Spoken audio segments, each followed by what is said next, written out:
17 বছর আগে নির্যাতনের শিকার হয়ে নির্বাসনে গিয়েছিলেন তিনি। মনে মনে প্রতিজ্ঞা করেছিলেন, আবারও আসিব ফিরে এই বাংলায়। তারেক রহমান। আজ সেই প্রতিজ্ঞার বাস্তবায়ন। তিনি ফিরেছেন তার মা, মাটি ও মানুষের কাছে। একসময় কারাগার থেকে হুইল চেয়ারে করে চিকিৎসার জন্য বিদেশে পাঠানো হয়েছিল তারেক রহমানকে, আর আজ তিনি ফিরলেন বীরের অভিষেকে, রাজসিক ভঙ্গিতে, বাংলাদেশের রাজনৈতিক ইতিহাসে এক অনন্য ও ঐতিহাসিক প্রত্যাবর্তন নিয়ে।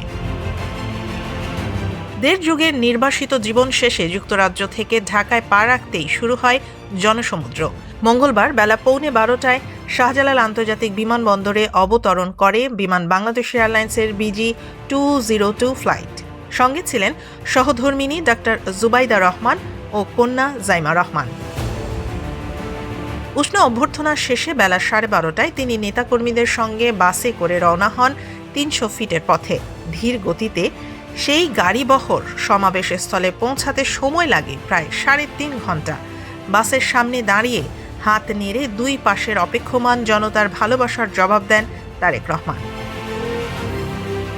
সমাবেশ মঞ্চে উঠে তিনি বিশেষ চেয়ার সরিয়ে বসেন সাধারণ চেয়ারে, এক অনন্য রাজনৈতিক বার্তা দিয়ে। দলের মহাসচিব মির্জা ফখরুল ইসলাম আলমগীর ও স্থায়ী কমিটির সদস্য সালাউদ্দিন আহমেদের বক্তব্য শেষে প্রায় 15 মিনিট বক্তব্য দেন তারেক রহমান, স্পষ্ট, দৃঢ় ও প্রত্যাশিত।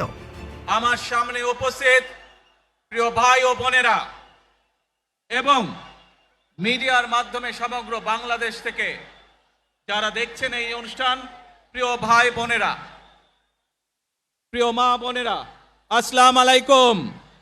রাব্বুল আলামিনের দরবারে হাজারো লক্ষ কোটি শুকরিয়া জানাতে চাই। রাব্বুল আলামিনের অশেষ রহমতে আজ আমি আমার প্রিয় মাতৃভূমিতে ফিরে আসতে পেরেছি আপনাদের দোয়ায়, আপনাদের মাঝে। বিকাল 4:15টায় তিনি রওনা হন এভারকেয়ার হাসপাতালের পথে। সন্ধ্যা 5:50 সেখানে পৌঁছে দেখা করেন তার মা, সাবেক প্রধানমন্ত্রী আপোষহীন নেত্রী খালেদা জিয়ার সঙ্গে। মাকে দেখে সন্ধ্যা 7:30টায় আবার যাত্রা। প্রায় 1 ঘন্টা পর রাত 8:30টায় গুলশানের 196 নম্বর বাড়িতে পৌঁছান তারেক রহমান। পাশেই ফিরোজা, মায়ের আবাস। এই প্রত্যাবর্তন শুধু একজন নেতার ফেরা নয়, এটি 17 বছরের নির্বাসনের অবসান, একটি রাজনৈতিক অধ্যায়ের নতুন সূচনা। বাংলাদেশের ইতিহাসে এক রাজকীয় প্রত্যাবর্তন।